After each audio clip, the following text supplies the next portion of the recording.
अस्सलाम वालेकुम वरहमतुल्लाहि वबरकातुहू औज़ुबिल्लाहि मिनश शैతానిర్ రజీమ్ బిస్మిల్లాహిర్ రహమానిర్ రహీం। శాపగ్రస్తుడైన సైతాన్ బారి నుంచి సృష్టికర్త అయిన అల్లాహ్ యొక్క రక్షణని, అల్లాహ్ యొక్క సహాయాన్ని వేడుకుంటున్నాను, ఆమీన్।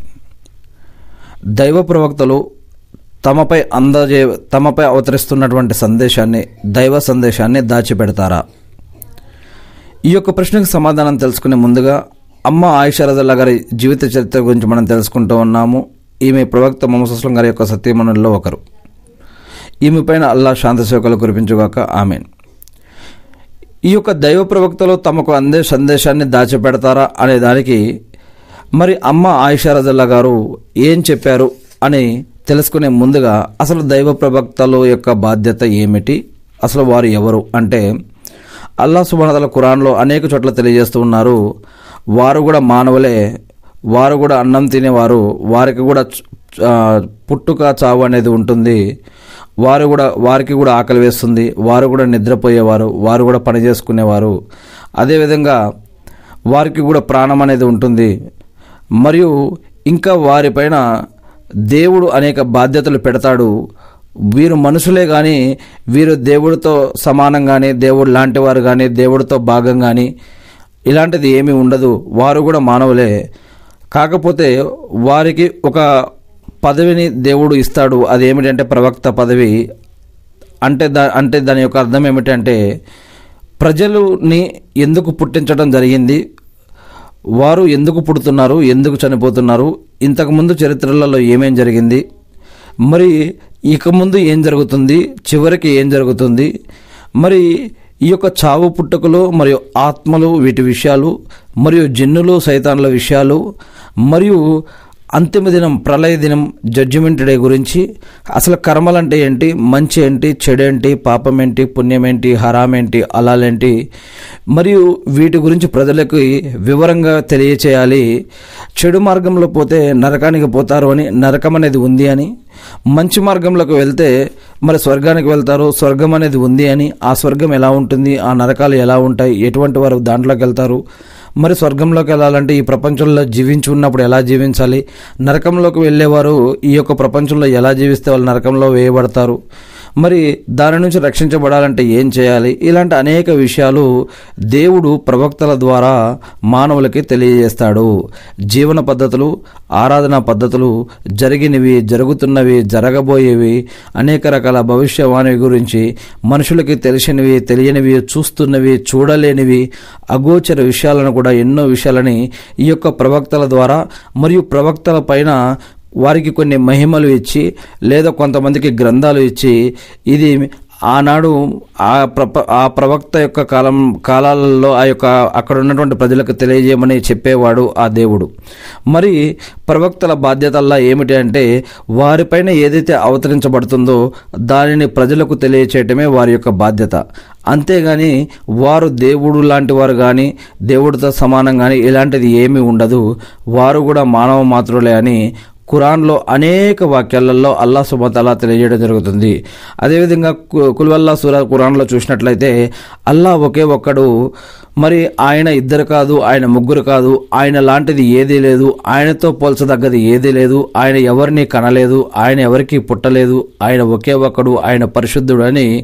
అంతేకాకుండా ఆయతుల్ కుర్సీలో అల్లాహ్ సుబ్హానహు వ తఆలా చెప్తున్నారు, 7 ఆకాశాలు ఉన్నాయి, 7వ ఆకాశం మీద అర్ష్ అనే పీఠం మీద నేను ఉన్నాను అని అల్లాహ్ సుబ్హానహు వ తఆలా తెలియజేస్తున్నాడు।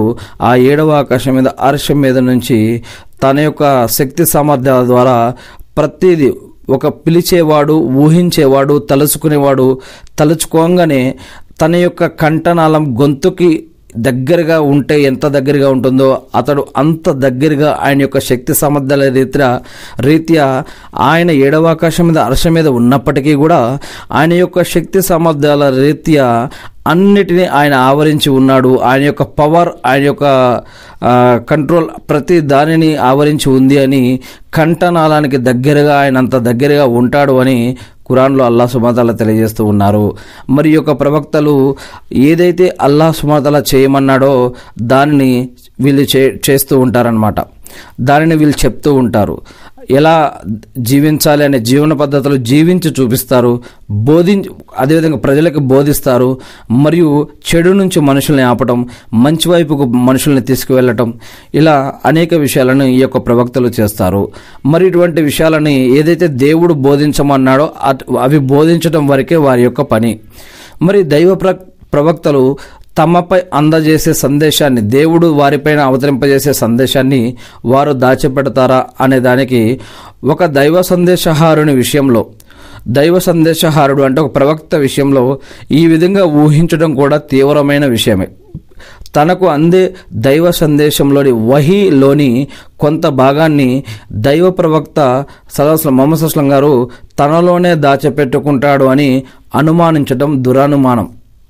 ఎందుకంటే మరి అల్లాహ్ సుబ్హానహు వ తఆలా ఖురాన్లో తెలియజేస్తూ ఉన్నారు, నేను అనేక కాలాలలో, అనేక యుగాలలో, అనేక చరిత్రలలో, కొంతమంది జాతులలో వారిలో నుంచే కొంతమంది మానవులని లీడర్లుగా, నాయకులుగా అంటే ప్రవక్తలుగా ఎన్నుకొని వారి ద్వారా వారికి జ్ఞానాన్ని, జీవన మరియు ఆరాధన పద్ధతులని నేను తెలియజేయడం జరిగింది, జ్ఞానాన్ని తెలియజేయడం జరిగింది అని చెప్పడం జరుగుతూ ఉంది.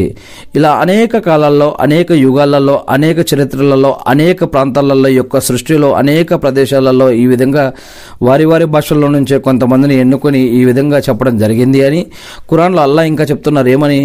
ఇప్పుడు ఆ గ్రంథాలు అసలు రూపంలో లేవు అని, మరియు చివరిగా ఈ యొక్క ఖురాన్ అనేది అవతరించబడింది. ఈ యొక్క ఖురాన్ని అంతిమ దినం వరకు కూడా నేను ఖచ్చితంగా కాపాడుతాను అని కూడా అల్లాహ్ సుబ్హానహు వ తఆలా చెప్పడం జరిగింది ఖురాన్లో. మరి ముహమ్మద్ సల్లల్లాహు గారు ఇప్పుడు చిట్ట చివరిగా వచ్చినటువంటి ప్రవక్త. మరి ఈ యొక్క ముహమ్మద్ సల్లల్లాహు గారు ఈ యొక్క ఆయతులు వహీ, ఏదైతే ఖురాన్ అనేది వహీ రూపంలో ఆయన పైన అవతరించింది, ఒకటేసారి పుస్తకం రూపంలో అవతరించలేదు. వహీ రూపంలో సమయం సందర్భం బట్టి కొద్ది కొద్దిగా అట్లా 23 సంవత్సరాల పాటు వహీ రూపంలో ఈ యొక్క ఖురాన్ అనే గ్రంథం అవతరించింది. మరి ఇది ఒక పెద్ద, మరి ఆయనని అనుమానించడం, ఆయన ఏమైనా దాచిపెట్టాడా అని ఆలోచించడం, ఇది ఒక మానసిక రోగం. దీని గురించి అమ్మ ఆయిషా రజల్లాహు గారు ఏమన్నారంటే, ముహమ్మద్ సల్లల్లాహు అలైహి వసల్లం గారు దైవాదేశాలలో, దేవుని యొక్క ఆదేశాలలో కొన్నిటిని దాచుకున్నారు అని దైవదాసులకు చెప్పలేదు అని, మీలో ఎవరన్నా సరే వారిని సత్యవంతులుగా పరిగణించకండి. ఎవరైనా మీలో ఇలాంటి అబద్ధాలు చెప్తే వాళ్ళు నిజమైన వాళ్ళు లేదా అవి నిజమైన మాటలని మీరు అనుకోకండి. ఎందుకంటే ఖురాన్లో అల్లాహ్ ఏం చెప్పాడంటే, ఖురాన్లో సూర అల్ మాయిదా 67వ సూరాలో, అంటే మీకు అర్థమవుతుందా? కొన్ని విషయాలు ఇంకా ప్రవక్త ముహమ్మద్ సల్లల్లాహు గారు తెలియచేయలేదు, చెప్పలేదు అని కొంతమంది ఎవరైనా అంటారు లేదా అనుకుంటారు. ఇంకా ముహమ్మద్ సల్లల్లాహు గారు కొన్ని విషయాలు దాచిపెట్టుకున్నారు, అవి తెలియచేయలేదని అనుకుంటారు. కానీ అలాంటిది ఏదీ లేదు. ఆయనకు తెలిసిన ప్రతి విషయాన్ని, మరి ఆయన ఏదైతే ప్రజలకు తెలియచేయమని అల్లాహ్ చెప్పాడో అటువంటి విషయాలన్నీ కూడా అల్లాహ్ తాలా యొక్క ఆజ్ఞ ప్రకారం ప్రవక్త ముహమ్మద్ సల్లల్లాహు గారు ప్రజలకు తెలియజేయడం జరిగింది అని అమ్మ ఆయిషా రజల్లాహు గారు చెప్తూ ఉన్నారు. ఖురాన్లో ఒక వాక్యం సూర అల్ మాయిదాలోని 67వ వాక్యం చూసినట్లయితే, ప్రవక్త నీ ప్రభువు తరపు నుంచి, అంటే అల్లాహ్ తరపు నుండి నీపై అవతరించిన దానిని ప్రజలకు నీవు అందజేయి. నీ మీద ఏదైతే అవతరించిందో దాన్ని నీవు ప్రజలకు అందజేయి. ఒకవేళ నీవు కానీ ఆ విధంగా చేయకపోతే ఆయన ప్రవక్తగా నీవు, అల్లాహ్ యొక్క ప్రవక్తగా నీవు నీ కర్తవ్యాన్ని నిర్వహించనట్లే. నీ పైన ఏదైతే అవతరిస్తుందో దానిని ఖచ్చితంగా నీవు ప్రజలకు అందజేయి అని అల్లాహ్ సుబ్హానహు వ తఆలా సూర అల్ మాయిదాలో 67వ వాక్యంలో చెప్పడం జరుగుతుంది. అంటే మనం ఖురాన్లో కొన్ని వాక్యాలు దాయటం, కొన్ని వాక్యాలను మరి చూపించకపోవడం, మరి కొన్ని వాక్యాలు బోధించి కొన్ని వాక్యాలను వదిలేయటం ఇలాంటివి కాదనమాట. అందుకే ఖురాన్ని మనం చదివితే కూడా మొదటి నుంచి చివరి వరకు పూర్తిగా ఖురాన్ని అనేది చదవాలి. అప్పుడే అల్లాహ్ చెప్పినటువంటి ఆజ్ఞలు ఏమిటనేది మనకు పూర్తిగా అర్థమవుతుంది. ఈ యొక్క వాక్యాలు ఏదైతే ఇప్పుడు మనం చదివామో ఈ యొక్క విషయం గురించి సహీ బుఖారీలో వ్యాఖ్యాన ప్రకారం అల్ మాయిదా సూరా హదీస్ నంబర్ 4612, సహీ ముస్లిం విశ్వాస ప్రకరణం హదీస్ నంబర్ 177లో కూడా ఈ యొక్క విషయాలకు సంబంధించినటువంటి తఫ్సీర్ చూడవచ్చు. తన వాదనకు సాక్ష్యాధారంగా అమ్మ ఆయిషా రజల్లాహు గారు ఇంకో సంఘటనను కూడా ప్రస్తావించారు. ప్రపంచంలో ఏ వ్యక్తి కూడా తన వల్ల జరిగిన చిన్న తప్పును కూడా బాహాటంగా జనుల ముందు ప్రకటించాలని అనుకోడు. మరి నిజానికి ఖురాన్లోని ఎన్నో ఆయతులలో ప్రవక్త ముహమ్మద్ సల్లల్లాహు గారి వల్ల జరిగిన భావాన్వయ ఇస్తిహాదీ పొరపాట్లపై నిలదీసి అడగడం జరిగింది, మందలించడం కూడా జరిగింది. తన దత్తపుత్రుడు విడాకులిచ్చిన స్త్రీని దైవ ప్రవక్త ముహమ్మద్ సల్లల్లాహు గారు వివాహం ఆడటం అజ్ఞానులైన అరబ్బుల దృష్టిలో తీవ్ర అభ్యంతరకరమైన విషయం అయింది. ఈ సంఘటన గురించి ఖురాన్లో చాలా వివరంగా ప్రస్తావించడం పడింది. ఒకవేళ ముహమ్మద్ సల్లల్లాహు గారు తనకు అందిన వహీని దాచేవారే అయితే ఈ ఆయతులు ఏవైతే ఉన్నాయో తప్పక దాచిపెట్టేవారని అమ్మ ఆయిషా రజల్లాహు గారు చెప్పారన్నమాట. సహీ ముస్లిం విశ్వాస ప్రకరణం హదీస్ నంబర్ 288/177లో ఈ యొక్క విషయాలు ఉన్నాయి. ఎందుకంటే ఆయన అలా చేసి ఉంటే అజ్ఞానులు అభ్యంతరం లేవనెత్తడానికి అవకాశమే ఉండేది కాదు. ఖురాన్లో సూరా అల్ అహజాబ్లో 37వ వాక్యం చూసినట్లయితే, ప్రవక్త, అల్లా ఏ వ్యక్తిని అనుగ్రహించాడో నీవు కూడా ఏ వ్యక్తికి మేలు చేశావో అతనితో నీవు నీ భార్యను విడిచిపెట్టకు, అల్లాహకు భయపడు అని చెప్పిన ఆ సమయాన్ని జ్ఞాపకం తెచ్చుకో. అప్పుడు నీవు అల్లా బయట పెట్టదలిచిన విషయాన్ని మనసులో దాచి ఉంచావు. నీవు ప్రజలకు భయపడుతున్నావు. నిజానికి నీవు భయపడటానికి అల్లాయే ఎక్కువ హక్కుదారుడు అని ఈ యొక్క వాక్యం ఖురాన్లో సూరా అల్ అహజాబ్లో 37వ వాక్యంలో చెప్పబడింది. దీని ద్వారా తేట తెల్లమయ్యేది ఏమిటంటే, నిజాలు తెలిసేది ఏమిటంటే, మహాప్రవక్త ముహమ్మద్ సల్లల్లాహు గారు తనపై అవతరించిన వహీని హెచ్చు తగ్గులు లేకుండా తన అనుయాయులు శిష్యుల ముందు వెల్లడించారు. ఆయనపైన అవతరింపబడ్డ ప్రతి వహీని ఆయన దాచిపెట్టకుండా తెలియజేయటం జరిగింది. ఆయన ప్రవక్త దైవ సందేశాన్ని దేనిని కూడా దాచిపెట్టలేదు. ఆయన యొక్క శిష్యులకు, సహబాలకు అన్ని విషయాలు తెలియజేశారు, ఏది దాచిపెట్టలేదు అని చెప్పడం కోసం మరి ఈ యొక్క వాక్యాలు చెప్పడం జరుగుతూ ఉంది. మరి దైవ ప్రవక్తలు అలైహిముస్సలాంలు నిర్దోషులై ఉంటారు. దివ్య ఖురాన్లో సూరే యూసుఫ్లో ఒక ఆయత్ ఉంది. ఏమని? దానిని పారాయణం చేసే తీరులో మహానీయ ఇబ్నే అబ్బాస్ రజల్లాహు గారికి ఆయిషా రజల్లాహు గారికి మధ్యన భేదాభిప్రాయం కూడా ఉండేది. మహానీయ ఇబ్నే అబ్బాస్ రజల్లాహు గారు దానిని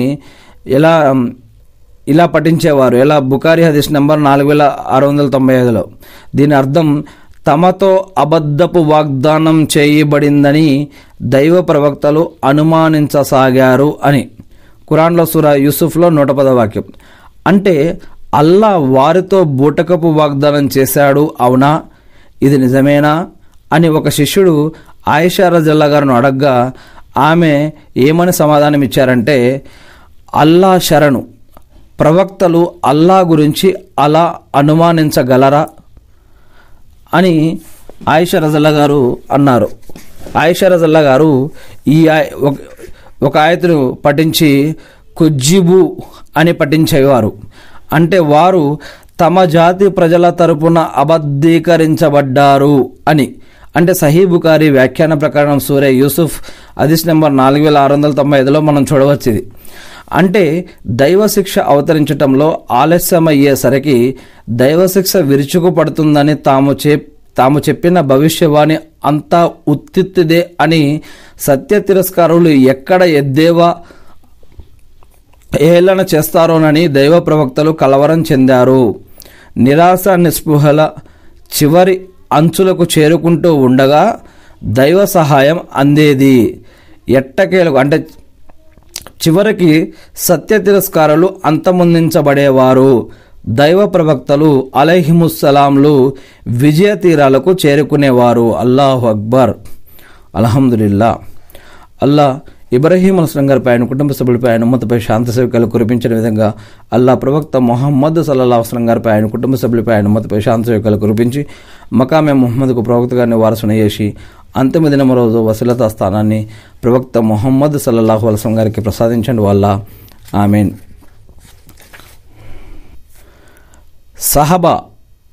సహబా అంటే శిష్యులు. అంటే ఎవరి శిష్యులు? ప్రవక్త ముహమ్మద్ సల్లల్లాహు అలైహి వసల్లం గారి యొక్క శిష్యులు.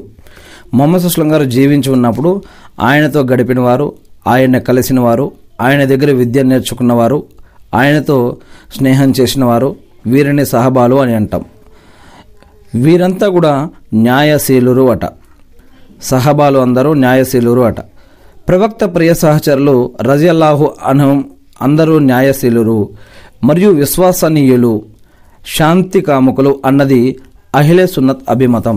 వారిలో ఎవరైనా ఒక వ్యక్తి న్యాయవిరుద్ధంగా ప్రవర్తించాడన్న సంఘటన జరిగితే తప్ప సాధారణంగా సహబా గురించి దురనుమానానికి తావే లేదు. అయితే మహానీయ ఉస్మాన్ రజల్లా గారి హత్యోదంతం తర్వాత మహానీయ అలీ రజల్లా గారు, అమీర్ ముఆవియా రజల్లా గారుల మధ్య అంతర్యుద్ధం మొదలైనప్పుడు ఈజిప్షియన్లు, ఇరాక్ వారు ఒకవైపున, సిరియన్లు మరోవైపున ఉండి పరస్పరం సహబాలపై విమర్శాస్త్రాలు సంధించడం మొదలుపెట్టారు. అప్పుడు ఆయిషా రజల్లా గారు ఈ నిందారోపణలను దైవాజ్ఞకు విరుద్ధంగా తలపోసి ఖురాన్ ఆధారంగా వాటిని ఖండించారు. ఆమె ఏమన్నారు అంటే, ఓ నా అక్క కుమారుడా, ప్రవక్త సహచర మాన్యుల కారుణ్యం కొరకు ప్రార్థించమని ఆదేశించబడింది, అయితే వీళ్ళు వారిని దూషిస్తున్నారా అని అన్నారు. ఈ యొక్క విషయం సహీ ముస్లిం వ్యాఖ్యాన ప్రకారం హదీస్ నంబర్ 3022లో చెప్పబడింది. ముజాహిర్ అన్సార్ సహబాను ప్రశంసిస్తూ అవతరించిన ఆయత్ ఆధారంగా అమ్మ ఆయిషా రజల్లా గారు ఈ యొక్క అభిప్రాయాన్ని సంగ్రహించారు. ఆ ఆయతు ఖురాన్లోని సూరా అల్ అహ్ర్ 10వ వాక్యంలో చూసినట్లయితే, మరి వారి ఆ సహబా తర్వాత వచ్చిన వారు ఇలా అంటారు, ఓ అల్లా, మమ్మల్ని మాకు పూర్వం విశ్వసించిన మా సోదరులందరినీ క్షమించు, మా హృదయాలలో విశ్వాసుల పట్ల ఎలాంటి ద్వేషాన్ని కలిగించకు, ఓ అల్లా, నీవు చాలా కనుకరించేవాడువు, కరుణామయుడువును. అల్హమ్దులిల్లాహ్. ఈ విధంగా ఆ యొక్క వాక్యంలో చెప్పబడింది. ఖిలాఫత్ గురించి ముస్లిముల్లో అమ్మ ఆయిషా రజల్లా గారి ఉల్లేఖనం ఒకటి ఉంది. ప్రవక్త మహానీయ ముహమ్మద్ అస్లం గారు మరణవ్యాధికి లోనైనప్పుడు, నీ తండ్రి అబూబకర్ రజల్లా గారును మరియు నీ అన్నను పిలిపించు, నేను వారికి వ్రాసి ఇస్తాను. నా తదనంతరం ఖిలాఫత్ పదవి కోరేవారు ఎవరైనా ముందుకు వచ్చి నేనే హక్కుదారును అని చెబుతారేమోనని భయపడుతున్నాను. నిజానికి అల్లా మరియు ముస్లింలు అబూబకర్ను తప్ప మరెవరిని ఇష్టపడరు అని చెప్పారు. ఇదే గ్రంథంలో ఆయిషా రజల్లా గారి శిష్యుడు ఇబ్నే అబీ ములైకా రజల్లా గారు, దైవప్రవక్త ముహమ్మద్ అస్లం గారు స్వయంగా ఎవరినైనా ఖలీఫాగా నియుక్తం చేసేటట్లయితే ఎవరిని ఎంపిక చేసేవారు అని ప్రశ్నించగా అబూబకర్ రజల్లా గారును అని ఆమె బదులిచ్చారు. ఆ తర్వాత ఎవరిని అని అడిగితే అబూబకర్ రజల్లా గారి తర్వాత ఉమర్ రజల్లా గారును అని సమాధానం ఇచ్చారు. మరి అబూబకర్ రజల్లా గారు, ఉమర్ రజల్లా గారు, మరి దాని తర్వాత ఎవరు అని అడగగా అబూ ఉబైదా బిన్ జర్రాహ్ రజల్లా గారును అని చెప్పారు. ఆ తర్వాత మౌనం వహించారు. ఈ యొక్క విషయం సహీ ముస్లిం సహబా మహిమోన్నతుల ప్రకరణం హదీస్ నంబర్ 2385లో కూడా ఈ యొక్క విషయాలు చూడవచ్చు. ఇక సమాధి యాతన. మృతులు వింటారా లేదా? ఈ విషయంలో ప్రవక్త సహచరుల మధ్య భిన్నాభిప్రాయాలు ఉన్నాయి. మహానీయ ఉమర్ రజల్లా గారు, అబ్దుల్లా బిన్ ఉమర్ రజల్లా గారు, ఇబ్నే అబ్బాస్ రజల్లా గారు మృతులు వింటారని అంటారు. కానీ అమ్మ ఆయిషా రజల్లా గారు మాత్రం కాదు అంటారు. ఆమె గారికి ఈ నిరాకరణ కేవలం ఊహపై, బుద్ధిపై ఆధారపడి లేదు. పైగా ఆమె తన వాదనకు ఆధారంగా ఖురాన్ ఆయతులను పేర్కొన్నారు. సహీ బుఖారీ హదీస్ నంబర్ 3978, 3979 మరియు సహీ ముస్లిం హదీస్ నంబర్ 932లో కూడా ఈ యొక్క విషయాలు చెప్పబడ్డాయి. ఖురాన్లో సూరా అన్నంలో 80వ వాక్యం, ప్రవక్త నీవు మృతులకు వినిపించలేవు. ఇక 2వ వాక్యం ఖురాన్లో సూరా ఫాతిర్ 22వ వాక్యం, ప్రవక్త సమాధులలో ఖననమైన వారికి నీవు వినిపించలేవు. ప్రవక్త నీవు మృతులకు వినిపించలేవు. ప్రవక్త సమాధులలో ఖననమైన వారికి నీవు వినిపించలేవు. ఈ 2 ఖురాన్ వాక్యాలు.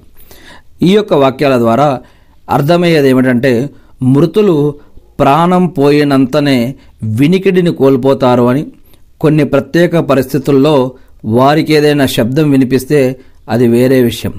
మరి ఇక ధర్మంలోని దీనిలోని నిగూఢ అర్థాల గురించి చూసినట్లయితే కనుక, అంటే అర్థమైందా క్వశ్చన్ ఇక్కడ?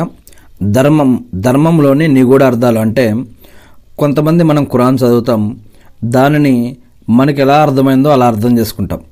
కానీ దాన్ని ప్రవక్త ముహమ్మద్ సల్లల్లాహు అలైహి వసల్లం గారు ఏ విధంగా అర్థం చేయించారు, సహబాలు ఏ విధంగా అర్థం చేసుకున్నారు, తాబియన్లు, తాబియన్లు, ఖలీఫాలు ఏ విధంగా అర్థం చేసుకున్నారు, అదేవిధంగా ప్రవక్త ముహమ్మద్ సల్లల్లాహు అలైహి వసల్లం గారి యొక్క భార్యలు ముహమ్మద్ సల్లల్లాహు అలైహి వసల్లం గారితో గడిపిన వారు ఎలా అర్థం చేసుకున్నారు, దీనిని అదేవిధంగా హదీసులని మరి మౌల్వీలు, ముఫ్తీలు మరియు ఇతర విద్యను అభ్యసించిన వారు మరియు అనేక రకాల వారు ఏ విధంగా అర్థం చేసుకుంటున్నారు, ఏ విధంగా చెప్తున్నారు, ఏ విధంగా చదువుతున్నారు, ఏ విధంగా ట్రాన్స్లేట్ చేస్తున్నారు, ఏ విధంగా తర్జుమా చేస్తున్నారు, ఏ విధంగా తఫ్సీర్ ఇస్తున్నారు, ఇలాంటి అనేక విషయాలు దాగి ఉన్నాయి.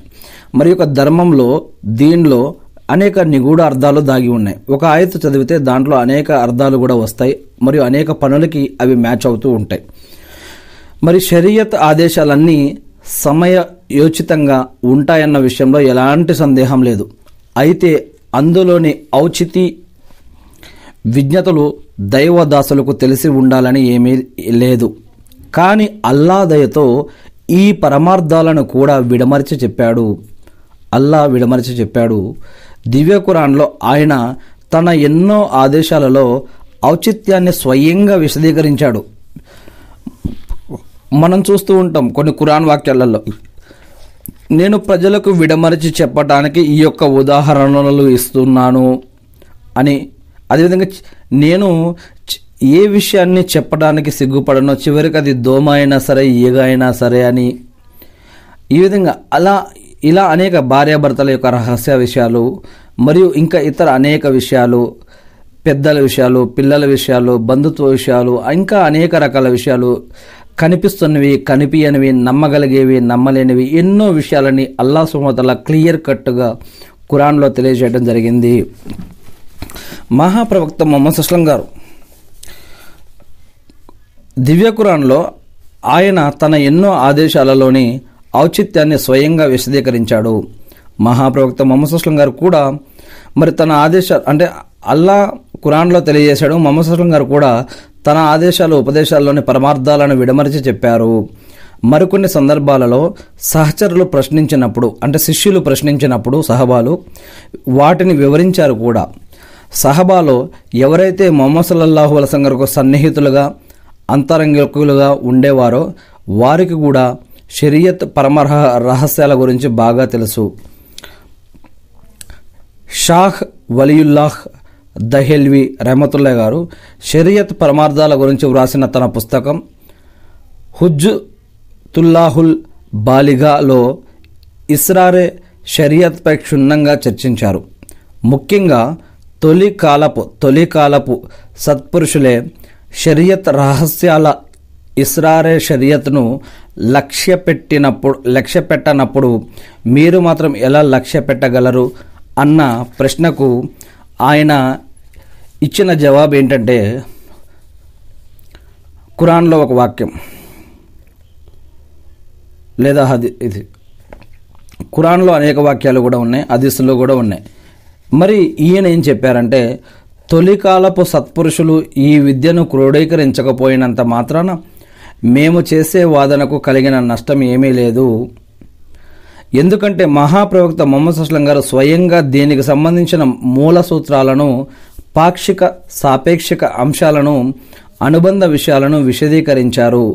సహబాలోని ధర్మవేత్తలు, ఫుకహ ధర్మవేత్తలు, ఉదాహరణకు మహానీయ ఉమర్ రజల్లా గారు, గౌరవనీయులైన అలీ రజల్లా గారు మరియు గొప్పవారైన జైద్ బిన్ సాబిత్ రజల్లా గారు మరియు మహానీయ ఇబ్నే అబ్బాస్ రజల్లా గారు మరియు అమ్మ ఆయిషా రజల్లా గారు తదితరులు ప్రవక్త ముహమ్మద్ సల్లల్లాహు అలైహి వసల్లం గారి యొక్క ఈ పంతాను అనుసరించారు. ఆ విషయాలను పరిశోధించారు. వాటికి గల కారణాలను కూడా వెల్లడించారు. పీఠికలో చూడవచ్చు. ఒకవేళ నేను మహనీయుల పూజ చేసేవాడినన్న ఆరోపణ చేయకుండా ఉండే మాట అయితే షాహ్ వలియుల్లా గారి మహనీయుల జాబితాలో చిట్ట చివరిలో పేర్కొనబడిన ఆయిషా రజల్లా గారి పేరును నేను మొట్టమొదట లిఖిస్తాను. అంత మాత్రాన ఆమె కన్నా ముందు పేర్కొనబడిన ఇద్దరు మహనీయులకు షరియత్ పరమరహస్యాలు ఎక్కువగా తెలియవని దీని అర్థం ఎంత మాత్రం కాదు. దీని అసలు ఉద్దేశం ఏమిటంటే ఈ నిగూఢార్థాల నిధిని వెలికితీసి దానిని సర్వసామాన్యం చేయటంలో ఆమె పోషించిన భూమిక అసాధారణమైనది. హదీసు గ్రంథాల పుటలే దీనికి ప్రబల సాక్ష్యం. దైవ ప్రవక్త ముహమ్మద్ సల్లం గారి కాలంలో మహిళలు నిస్సంకోచంగా మస్జిదే నబవీకి ఎటువంటి సంకోచం లేకుండా, డౌట్ లేకుండా మస్జిదే నబవీకి వచ్చి సామూహికంగా జమాత్తో నమాజులో పాల్గొనేవారన్న సంగతి ఇంతకుముందే మనం తెలుసుకోవడం జరిగింది. వారిని మస్జిద్కు రాకుండా ఆపకూడదు అని ప్రవక్త ముహమ్మద్ సల్లం గారు కూడా గట్టిగా చెప్పేవారు. కానీ దైవ ప్రవక్త ముహమ్మద్ సల్లం గారి తదనంతర కాలంలో ముహమ్మద్ సల్లం గారి తదనంతర కాలంలో పరిస్థితులలో మార్పు వచ్చింది. సిరి సంపదలు పెరిగాయి, పుష్కలంగా వచ్చి పడ్డాయి. ఇతర జాతుల కలయిక, వేష భాషల మార్పు, మరి డెవలప్మెంటు, ఫ్యాషను, టెక్నాలజీ, ఇలా అనేక రకాల మార్పుల కారణంగా నిరాడంబరత స్థానంలో ఆడంబరాలు వచ్చేశాయి. నిర్మోగమాటం స్థానంలో కృత్రిమత చోటు చేసుకుంది. పరిస్థితులు ఈ స్వరూపాన్ని చూసి అమ్మ ఆయిషా రజల్లా గారు ఒకవేళ ఈనాడు ప్రవక్త ముహమ్మద్ సల్లం గారు జీవించి ఉంటే వారిలో చోటు చేసుకున్న ఇలాంటి పోకడలు, ఇలాంటి పద్ధతులు, ఇలాంటి కల్చర్ చూసి, ఇటువంటి నవీన పోకడలను చూసి వారు మస్జిద్దులకు రావద్దని తాకీదు చేసేవారేమో అని అభిప్రాయపడ్డారు. సహీ బుఖారీలోని అజాన్ ప్రకరణం హదీస్ నంబర్ 869, సహీ ముస్లిం నమాజ్ ప్రకరణం హదీస్ నంబర్ 445లో ఇలా చెప్పడం జరిగింది. ఇది ఒక చిన్న సంఘటన మాత్రమే. అయితే దీని ద్వారా విదితమయ్యేదేమంటే ఆమె దృష్టిలో షరియత్ ఆదేశాలు వర్తమాన పరిస్థితులపై, సామాజిక కారణాలపై, పరమార్థాలపై ఆధారభూతమై ఉంటాయి. వాటిలో మార్పు వచ్చినప్పుడు ఆదేశాలు కూడా మారిపోతాయి. ఒకసారి ఒక వ్యక్తి ఆయిషా రజల్లా గారిని కలుసుకోవడానికి వచ్చి లోనికి వచ్చేందుకు అనుమతి కోరాడు. ఆయిషా రజల్లా గారు బాల్యంలో ఆ వ్యక్తి యొక్క వదిన పాలు త్రాగి ఉన్నారు. ఆమె ఆ వ్యక్తికి అనుమతి ఇవ్వలేదు. దైవప్రవక్త ముహమ్మద్ సల్లం గారు ఇంటికి రాగానే జరిగినదంతా ముహమ్మద్ సల్లం గారికి చెప్పారు. నీవు ఆ వ్యక్తికి అనుమతి ఇచ్చి ఉండాల్సింది అని అన్నారు ముహమ్మద్ సల్లం గారు. దానికి ఆమె, నాకు పాలు త్రాపింది అతని సోదరుడు కాదు, అతని వదిన. అంటే వదినకి మరిదికి మధ్య ఏమిటి సంబంధం? దానివల్ల ఆ వ్యక్తి నాకు మెహరం ఎలా అవుతాడు అన్నది ఆమె సందేహం అని సందేహపడగా, లేదు ఆ వ్యక్తి నీకు బాబాయి అవుతాడు అని ముహమ్మద్ సల్లల్లాహు అలైహి వసల్లం గారు విశదీకరించారు. ఈ యొక్క విషయం సహీ బుఖారీ నికా ప్రకరణం హదీస్ నంబర్ 5239, సహీ ముస్లిం స్తన్య సంబంధ ప్రకరణం హదీస్ నంబర్ 5/1445లో ఇవన్నీ కూడా చెప్పబడ్డాయి. దీని ద్వారా రూఢి అంటే అర్థమయ్యేది ఏమిటంటే ఆమె షరియత్ ఆదేశాలలో బౌద్ధిక పరమార్థాలను కూడా అన్వేషించేవారు. చిన్న చిన్న పదాలు, చిన్న చిన్న విషయాల్లో కూడా ఆమె ఇంత లోతుల్లోకి వెళ్ళి ఆమె ఆలోచించేవారు. ఇప్పుడు హదీసుల ఆధారంగా ఆయిషా రజల్లా గారు అభివ్యక్తం చేసిన వాస్తవాలను, పరమార్థాలను గురించి చూద్దాం. దీనికోసం హదీసు గ్రంథాలన్నింటినీ శోధించినప్పటికీ ఎన్నో విషయాలు మనోనేత్రానికి అందనివి కూడా ఉండవచ్చు. పరిపూర్ణత అనేది ఒక అల్లాకే సొంతం. ఖురాన్ అనేది ఒకటేసారి అవతరించలేదు. అంచెల వారీగా సమయం సందర్భం బట్టి, కొద్దిగా సమయం సందర్భం బట్టి ప్రవక్త ముహమ్మద్ సల్లల్లాహు అలైహి వసల్లం గారి పైన పుస్తక రూపంలో కాదు, వహీ రూపంలో అవతరింపజేయబడింది. మరి అవతరణ క్రమం రీత్యా దివ్య ఖురాన్ 2 భాగాలు, ఒకటి మక్కీ, 2 మదనీ. అంటే మక్కాలో ఉన్నప్పుడు అవతరింపబడ్డటువంటి సూరాలని లేదా ఆయతులని మక్కీ వాక్యాలని, మదీనా సైడ్ ఉన్నప్పుడు అవతరింపబడ్డటువంటి సూరాలని లేదా వాక్యాలని మదనీ వాక్యాలని అంటారు. అంటే ఖురాన్లో ఒక భాగం మక్కాలో అవతరిస్తే మరొక భాగం హిజ్రత్ అనంతరం మదీనాలో అవతరించింది. ఈ 2 భాగాలు సందర్భం, అర్థం రీత్యా కూడా ఒకదానికొకటి భిన్నంగా ఉంటాయి. సామాన్య పాఠకులకు ఈ వ్యత్యాసం ఆలోచన రాకపోవచ్చు. కానీ అరబీ భాషపై పట్టున్నవారు సూరాలోని వాక్యాలను వినగానే అది మక్కాలో అవతరించిన సూరానో లేదా మదీనాలో అవతరించిన సూరానో, ఇలా అరబీ భాష తెలిసిన వారు ఆ యొక్క సూరాని ఈజీగా గుర్తుపట్టగలుగుతారు ఆ వాక్యాలు వింటూ ఉన్నప్పుడు. ఉదాహరణకి మనం కొన్ని వాక్యాలు చూసినట్లయితే మక్కా సూరాలో మరియు మదనీ సూరాలో యొక్క తేడాలు చూసినట్లయితే, మక్కీ సూరాల్లో ఈ సూరాలకు చాలా వరకు భావోద్వేగంతో కూడుకొని ఉంటాయి. మదనీ సూరాల్లో విషయం లోతుల్లోకి తీసుకెళ్తాయి. మక్కా సూరాల్లో పదజాలంతో గాంభీర్యం, టీవీ ఉట్టిపడుతూ ఉంటుంది. మదనీ సూరాలు శాసనపరమైన వాక్యాలు అధికంగా ఉంటాయి. మక్కీ సూరాలో చాలా వరకు హితబోధలు, హెచ్చరికలు, దేవుని ఏకత్వం, ప్రళయ ప్రస్తావన, పునరుత్థానం గురించిన ఆయతులు ఉంటాయి. మరి మదనీ సూరాలో ఆయతులు అధికంగా షరియత్ ఆదేశాలు, చట్టం, న్యాయం, ధర్మం మరియు శిక్షాస్మృతి, రాజ్యాంగం వీటి గురించి ఉంటాయి. మరియు మక్కీ సూరాలో పదజాలంలో ప్రాస ఉంటుంది, చిన్న చిన్న వాక్యాలు ఉంటాయి, అందులోనూ అంత్యప్రాస తొణికిసలాడుతూ ఉంటుంది. మదీనా సూరాలో ప్రాస చాలా తక్కువ, ఒకవేళ ఉన్నా ఆ వాక్యాలు కూడా పెద్దవిగానే ఉంటాయి. ఇక మక్కీ సూరాలో ఈ సూరాలోని యూదులు, నసారాలతో సంవాదన ఉండదు, విషయం సూటిగా ఉంటుంది. మరి మదనీ సూరాలో గ్రంథవహులైన యూదులతోటి, నసారాలతోటి వాదోపవాదాలు, వక్తృత్యాలు ఉంటాయి. మక్కీ సూరాలో ఈ సూరాలలో ఆచరణలు, ఆరాధనల గురించి ప్రేరేపణ తక్కువగా ఉంటుంది. కానీ మదనీ సూరాలో విశ్వాసాలపైన చర్చ అధికంగా ఉంటుంది.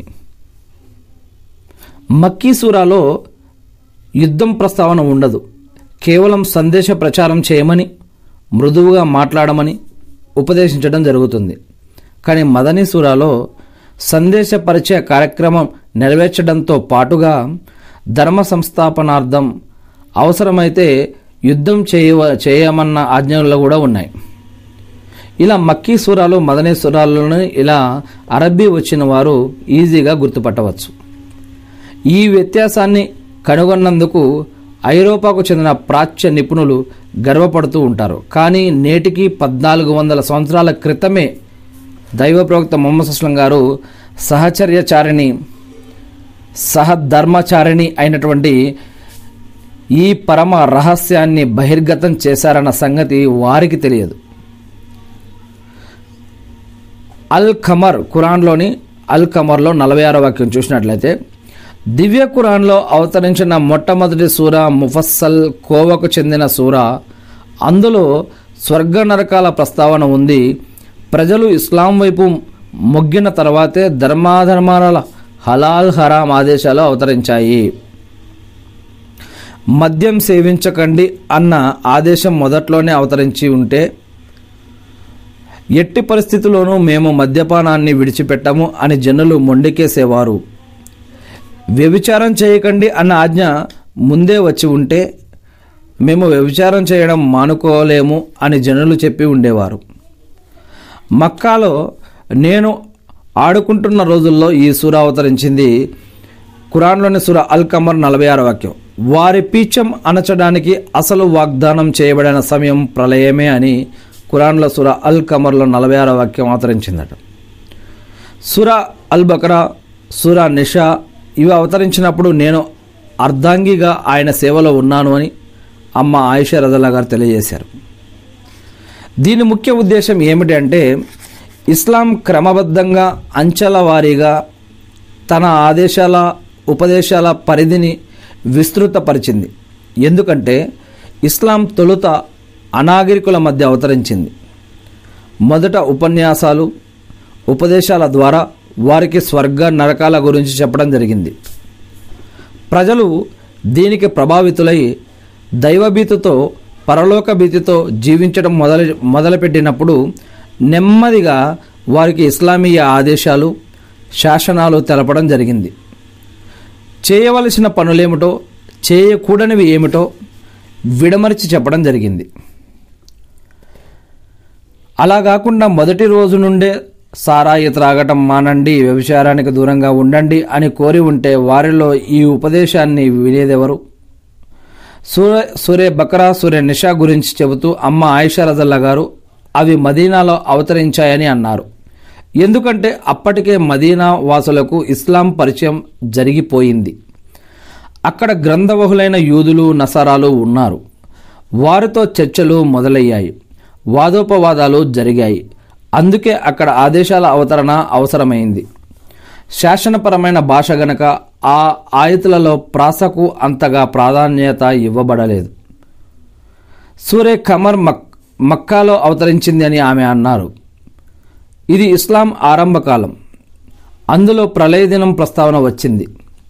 అవిశ్వాసుల బహుదైవారాధికుల అత్యాచారాలు ఖండించబడ్డాయి. ఎందుకంటే ఆ కాలంలో మక్కాలో ఉన్నది వారే. చిన్న చిన్న వాక్యాల ద్వారా ప్రశ్న సూటిగా వేసి దైవదాసులలో ఆధ్యాత్మిక చింతనను రగలుగొల్పవలసిన ఆవశ్యకత ఉంది. అందువల్ల మక్కాలో అవతరించిన సూరాలలో అంత్యప్రాస అధికంగా కనబడుతూ ఉంటుంది.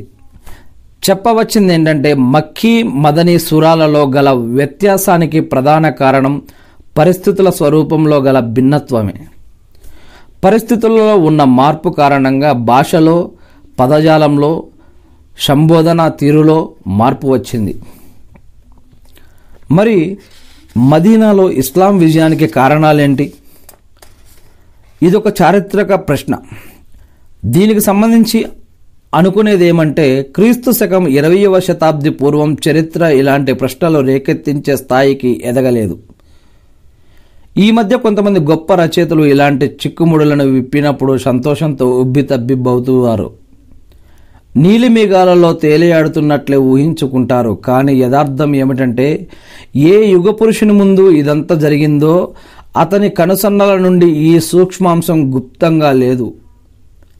వ్యతిరేకుల దుష్ప్రచారం మధ్యన ఇస్లాం అభివృద్ధి చెందడం దైవశక్తికి సంబంధించిన ఒక అద్భుతం. కానీ అలాంటి కారణాలు లేకుండా అద్భుతం జరగాల్సిన అవసరం ఉండదు. ప్రపంచంలో ఎన్నో ఉద్యమాలున్నాయి.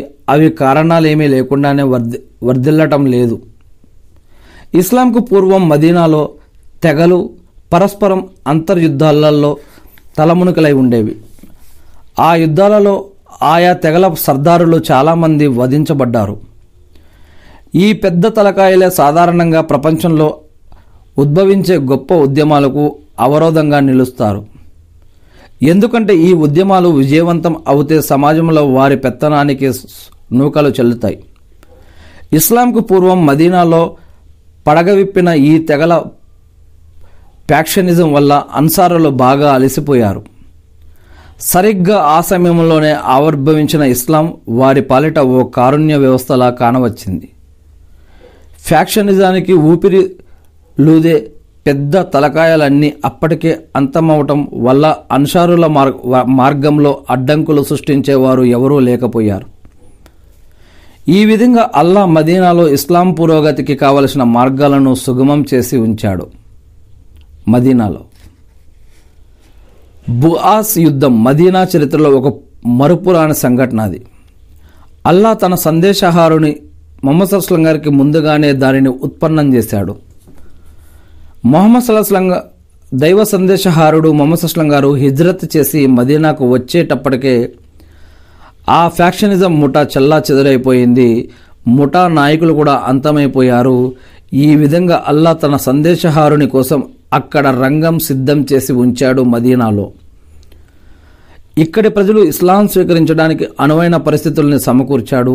ఈ యొక్క విషయాలన్నీ కూడా సహీ బుఖారీ అన్సార్ల ఔన్నత్య ప్రకరణం హదీస్ నెంబర్ 3777లో ఇలాంటి అనేక విషయాలు మనం చూడవచ్చు. మరి శుక్రవారం నాడు స్నానం చేయటం మరియు ప్రయాణంలో 2 రకాతుల నమాజ్, ఫజర్ మరియు అసర్ నమాజుల తర్వాత నమాజ్ చేయరాదన్న వారింపు, కూర్చొని నమాజ్ చేయటం, మగ్రిబ్లో 3 రకాతులు ఎందుకు చదవాలి, ఫజర్ నమాజ్లో 2 రకాతులు ఎందుకు చదవాలి, అషూరా ఉపవాసానికి ప్రధాన కారణం ఏంటి, మరియు దైవ ప్రవక్త ముహమ్మద్ సల్లల్లాహు అలైహి వసల్లం గారు రంజాన్ నెలంతా తరావీ నమాజ్ ఎందుకు చేయలేదు, హజ్ యొక్క వాస్తవికత, హజ్ యొక్క నిజస్వరూపాలు ఏంటి, ముహసబ్ లోయలో విడిది గురించి, కుర్బానీ మాంసం 3 రోజుల కన్నా ఎక్కువగా నిల్వ ఉంచరాదన్న తాకీదులోని మర్మం ఏంటి, కాబా నిర్మాణం, హజ్జులోని కొన్ని క్రియల గురించి, మరియు వాహనం ఎక్కినప్పుడు మరియు హిజ్రత్ గురించి, దైవ ప్రవక్త ముహమ్మద్ సల్లల్లాహు అలైహి వసల్లం గారు కుటీరంలోనే ఖననం అవడం ఎందుకు జరిగింది, ఇలాంటి అనేక విషయాలని అల్లా తలిస్తే ఇన్షాల్లా మనం 20వ భాగంలో తర్వాత భాగంలో తెలుసుకోవడానికి ప్రయత్నిద్దాం. ఈరోజు మనకి ఈ యొక్క అవకాశం ఇచ్చినందుకు నేను సృష్టికర్త అయిన అల్లాకి కృతజ్ఞతలు తెలుపుతూ ఉన్నాను. అల్లా మా అందరి యొక్క పాపాలను క్షమించండి వల్ల, మా అందరికీ కూడా హిదాయతను ప్రసాదించండి వల్ల, అల్లా మీరు సృష్టించిన సృష్టిలోని అన్ని ఆపదల నుంచి మమ్మల్ని రక్షించండి వల్ల, అల్లాహు అక్బర్.